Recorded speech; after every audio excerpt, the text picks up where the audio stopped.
Hi friends, welcome back to Great People Interview Series. As promised, we're bringing in the champions in the business, and I'm glad to invite today and welcome James Martin from Gainmore Solutions. Welcome, James. Hi, Sachin. Great. He has an absolute unique journey from corporate world and the successes with the upturn of blackberries, which he will obviously explain a little more, and then back into the SME world. So it's a kind of unique and interesting journey, which is going to give us all a lot of insights today. So I'm so excited to have James again. Thank you for joining. And could you please tell us more about your business first? Yeah, thanks, Sachin. So Gainmore Solutions has been around since 2017, and I created it on the basis that I'd come out of the corporate world, as you've mentioned. So I've worked in retail, and then I've moved into global field sales and marketing businesses on the agency side, working with big brands. And as you mentioned, during 2006 to 2011, one of my largest clients was BlackBerry, the mobile phone, which is still around, but it's not obviously a mobile phone now. Yeah. And as they grew and grew pre-iPhone and through that first iPhone stage, I was instrumental from the agency side of rolling that sales team out across Europe, the Middle East, Africa, and then into Southeast Asia. So I ended up with a huge team in 20 plus countries and operations, let's say, in the Far East as well, ultimately working with retailers to help them sell more BlackBerry devices. And the idea was about employing teams, deploying them in the right locations and training them to deliver the right sales message. From our perspective, that business grew from 1.4 million to 14 million a year over that five-year period. Because what we did in 5 countries when I first took it on was really successful, and we did some quite innovative things.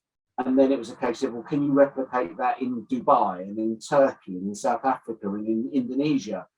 And the salesman in me always said yes, and then thought, how do I do this? But I knew we could do it because we had the platform. My career took a bit of a change in 2017, where I went through a bit of a personal struggle, where we had, I was part of an MBO of a business. So we bought a business and I was a minority shareholder in this business. And our largest client went into what's called pre-pack administration, where you can effectively wipe your debts and start again. And they did that to us, owing us a lot of money. And that happened on the Tuesday of a week in January, back in 2017. So I had that problem. I also had a problem that we'd taken some advanced money from another client that we'd taken in good faith, where they needed to spend this marketing budget before their year end, otherwise they'd have lost it in the following year. So they gave it to us in advance payment for a later activity. And because of the pre-pack administration that we then went through the administration process, that money was lost. So whilst not my responsibility, I had a bit of a moral and ethical obligation in my own mind to repay that to them. They didn't want it. They didn't blame. There was no blame in there. But I ended up doing work for them for the next sort of 3 months to repay that, just to clear my own conscience, as it were. That was on. So the business went into our business went under on the Tuesday, in effect, and on the Thursday, my mother was diagnosed with terminal cancer with 9 months to live. So that was a hellish week, as you can imagine, Sachin. So I'd gone from everything being okay to having no business, no income, and having to deal with that impending doom as I was going to lose a parent. So I took the decision. I wanted to be a consultant. I always wanted to be a consultant. And I took the opportunity to build the relationships I had in the corporate world and offer services as a consultant, which allowed me to work when I wanted, how I wanted, and to spend a lot of time for the next sort of 9 months caring for my mother as well. So I was able to see her on a regular basis. So not that it was a positive experience, but I made the best of it that I could. That was 2017. The business Gainmore has moved somewhat. We do less corporate. We do more in the SME sector, helping small and medium enterprises to grow. And yeah, 5.5 years later or so, we're thriving. Fantastic. As I was saying to the audience, this journey is really inspirational, because actually, you turned into what you are today, rather in a very difficult situation, and rather than blaming the situation, you assess the situation. Well, I must say, you are a man with very high ethics, and I really appreciate that. You had no legal or commercial obligation, but you thought, well, they paid my company, and if their money is going down, it's my personal conscience, and you went in and worked for them. I think that's something that the audience should note, that what you earn out of your work is not just money, but that's a respect that you earn as well, and that goes a long way. Well, from corporate world to taking on these different countries and expanding the businesses, and then consolidating yourself into a business consultant who is allowed to work when he wants to and take care of the mother and everything. I think that's brilliant. The way to reshape yourself, accept the change. I think there's so many things to learn from this small experience that you just shared. Really motivating, and hats off to your thinking process. How did you get your first customer? So I managed to get customers from the corporate world. So I had those relationships, and I offered to do things. So I basically took the decision to do anything. I would do anything for anyone, provided I knew I had the skills to do it. So I did a van sales drive. So I was selling iced coffee out of the back of refrigerated vans. I was selling soft drinks out of the back of vans with a team. I was doing it as well, but I had a team doing it with me. I did a customer footfall study for a major audio brand. So a group of us based ourselves in a street in Covent Garden for a whole week, and we counted customers. I was able to use some tools and some mechanics, and basically it was a piece of activity. I remember actually I charged them just short of £7,000 to do this activity, and the cheapest quote they had from a proper agency was over £40,000. And let's be honest, for £7,000 I still made good money out of it. So if you start thinking, I had no overheads like the agency, but I did everything I could, but it wasn't what I do now, and it wasn't what I ultimately was able to sustain, because I was doing this one day and that another day and that another day, and it wasn't streamlined. There wasn't a plan. What we have now is a completely different attitude to how we source customers, how we find them, how we engage with them, and how we work with them. Yeah, well, I would like you to repeat what we spoke before, that your interesting formula about out of 100% or 100 customers, 80% are the ones come back to you. Well, all the leads or the people you touch, 80% come back to you, and the 12% and 8%. Would you like to elaborate that for the audience, please? Yeah, so for the first 4 years of the business, we never marketed, we never advertised, we never did anything, because everything we had was referral based. So that we did a good job for someone, they told someone else, and it grew that way. In the last sort of 12, 18 months, we decided that actually we're going to scale the business. We know what our capacity is. So we're going to do some outbound. We're going to go and find leads. We're going to go and engage with people.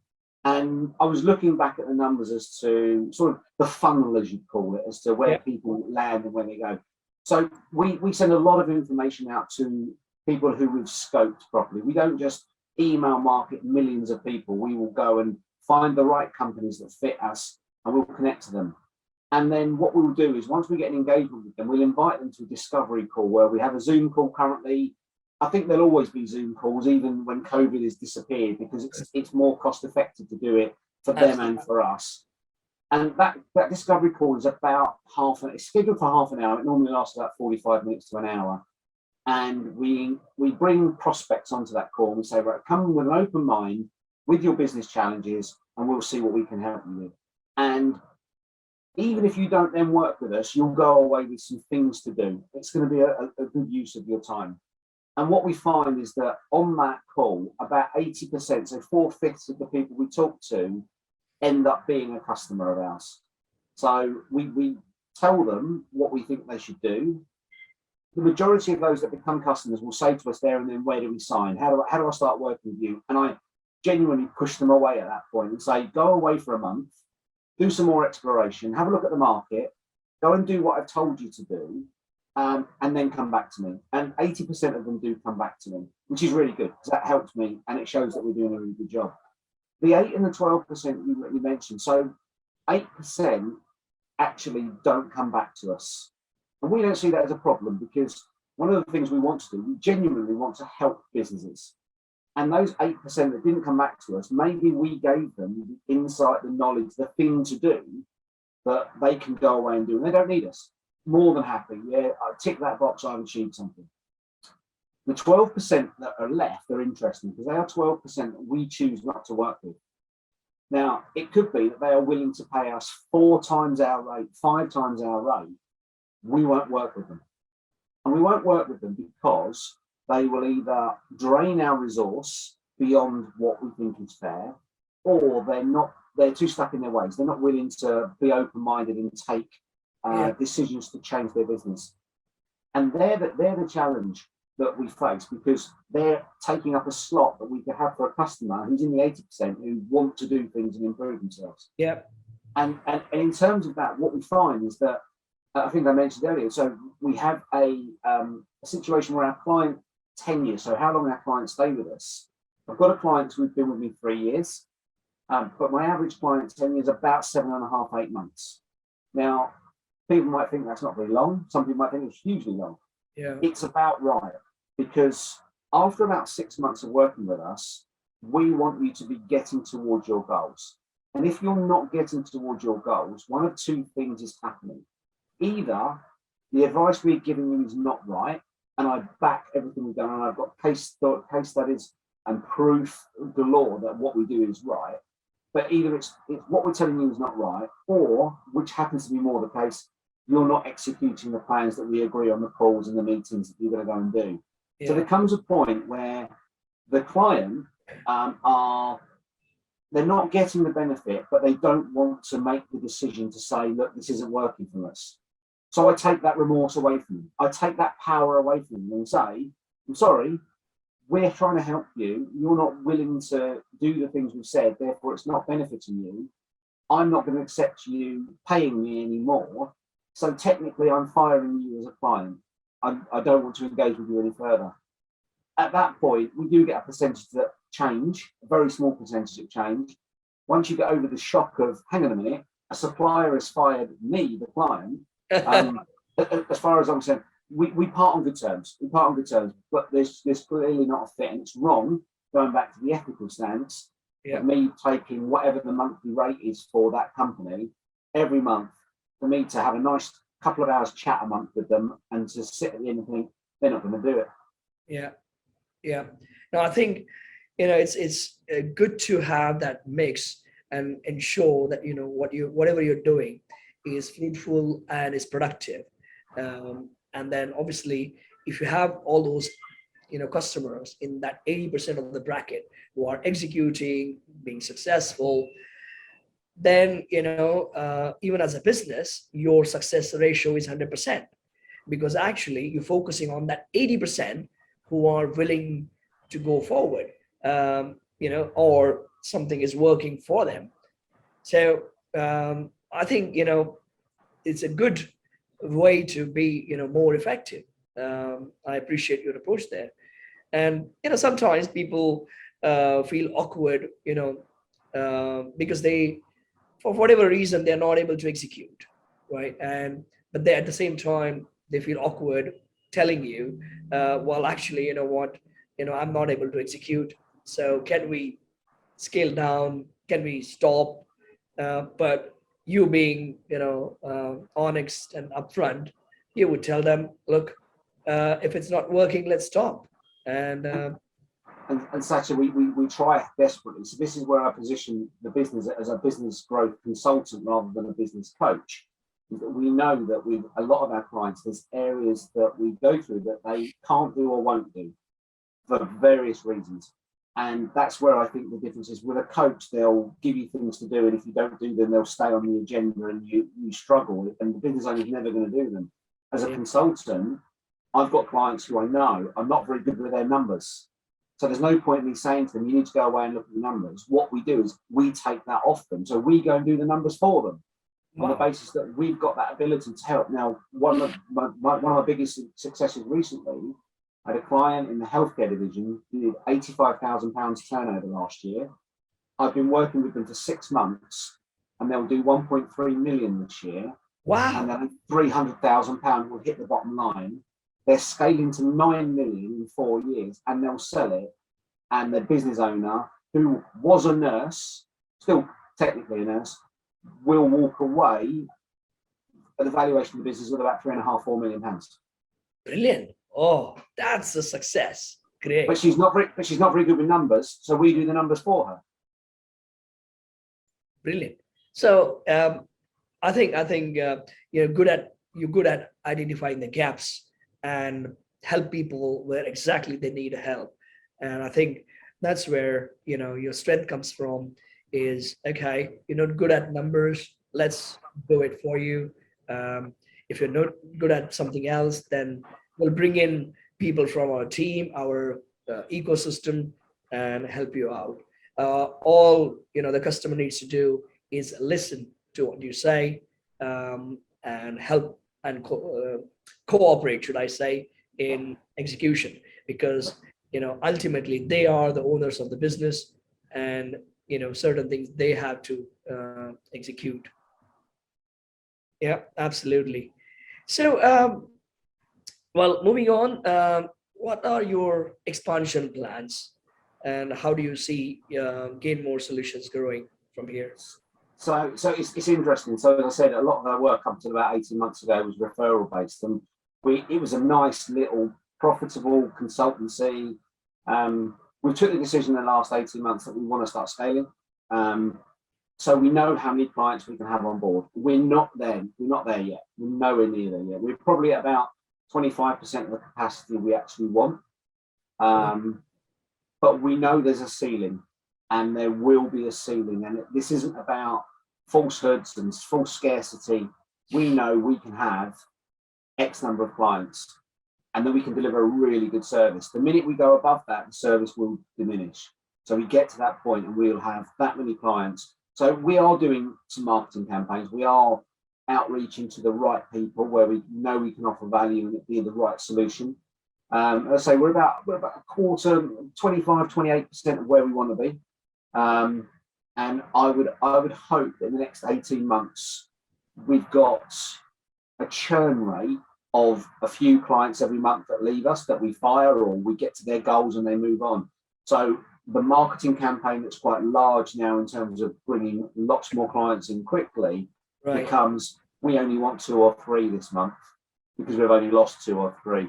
And my plan is that this business will grow to that point and then hopefully stay at that point. I have got another solution that's going to be released in the next few months, which is about world-class service, which is a product, as it were. It's a training product that will take any service-based industry, whether you're an accountant or a hotel or a photographer, funeral director, and it will take you through how you make that the #1 world-class service accountant in the world. For accountants, works on the same principle. So that will be a sideline because that will be a boxed product, as it were. That's our scale plans. We would be looking forward to that product when it releases, and surely it's something that we would like to highlight to the audience as well. So we'll keep tuned to your social media platforms. And I'm Please do. sure, when you release the product, there'll be lots of people who wanting to use that. So hi there. I just wanted to share with you all why London School of Digital Business is doing this great people interview series. Well, for the last few years, small and medium businesses have been facing lots of challenges. Individuals have been wondering what's going to happen to their careers because of these emerging trends and technologies, artificial intelligence, VR, AR. What's going to happen? It feels as if the world is changing. And then COVID hit, and there is a lot of depression in the minds of people. So we thought we need to bring in some positivity, bring in some motivation and inspiration. And it's all good to know these stories of, Elon Musk and Jeff Bezos and Bill Gates. But we wanted to talk about the extraordinary stories of the people that you get to see in the ordinary world.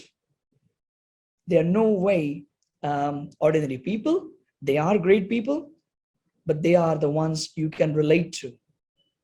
Hence, we thought this is something that we want to bring in to increase the chances of success for many, motivate them, give them the insights. And I'm so happy to share that every leader has shared completely unique and different insights because their situations have been different.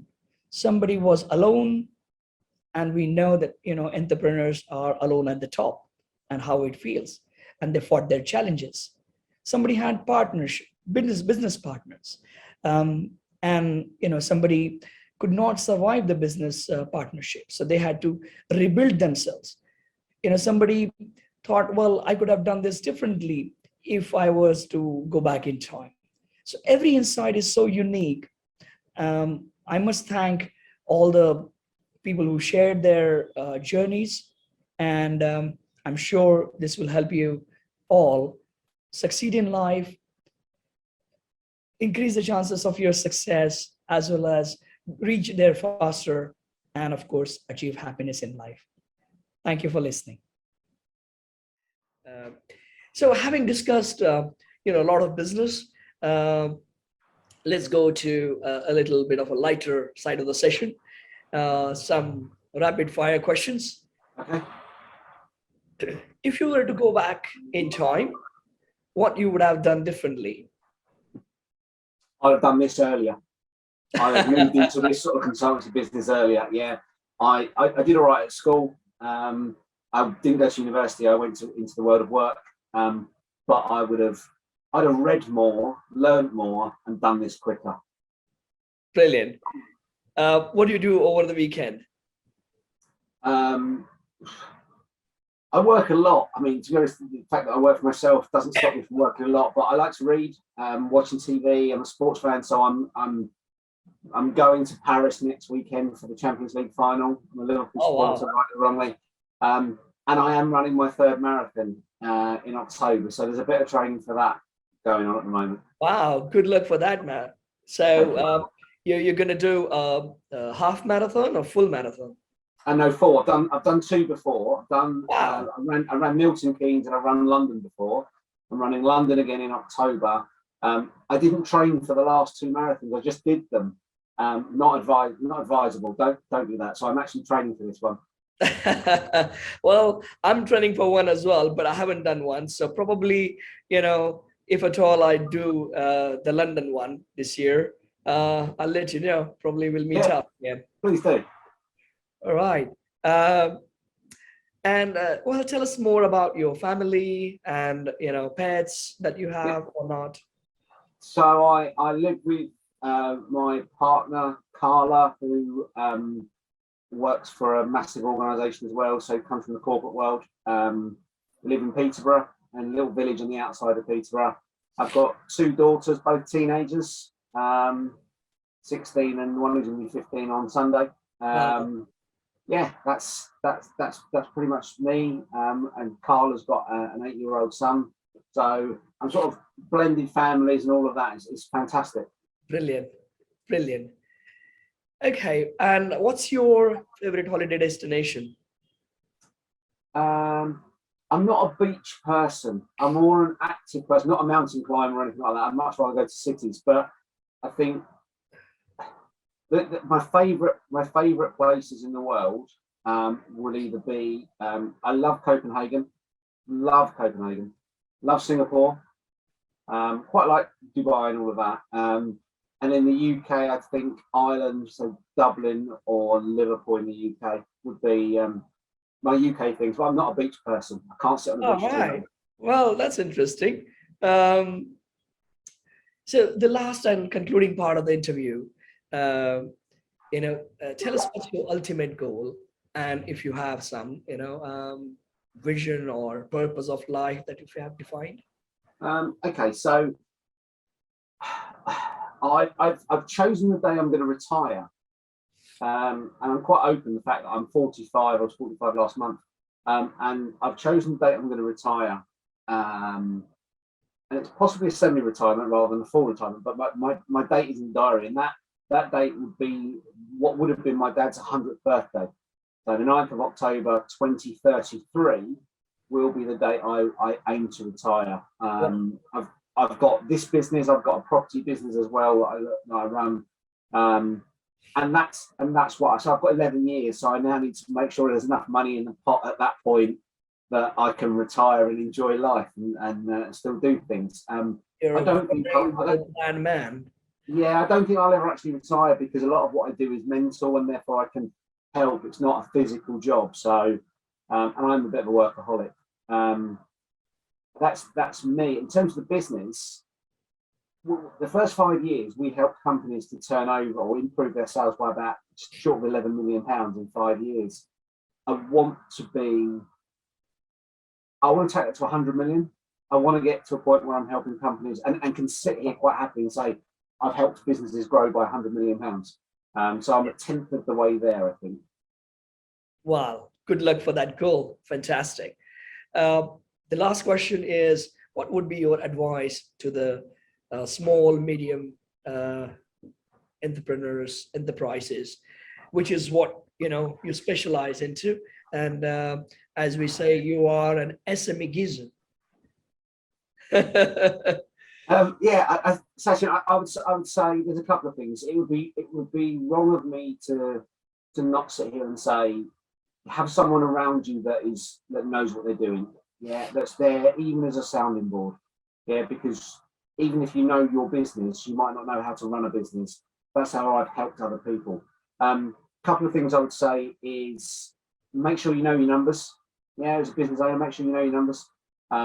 It's not about turnover, it's about profit. Make sure you know those. It's all about the vanity sanity thing. And I would say, guys, failure is good. Failure is not a bad thing. People have this fear of failure. The only thing I'd say about if you go into want to run a business and you're worried about failing and you think you are going to fail fast.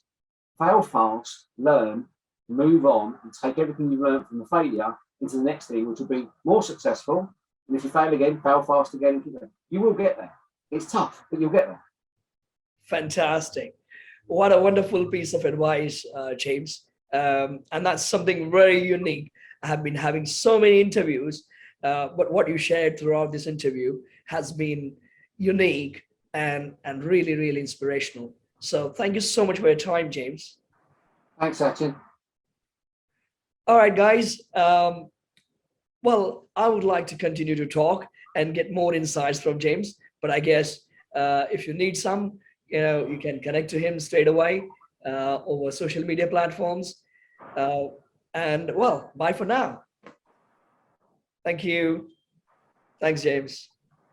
Nice.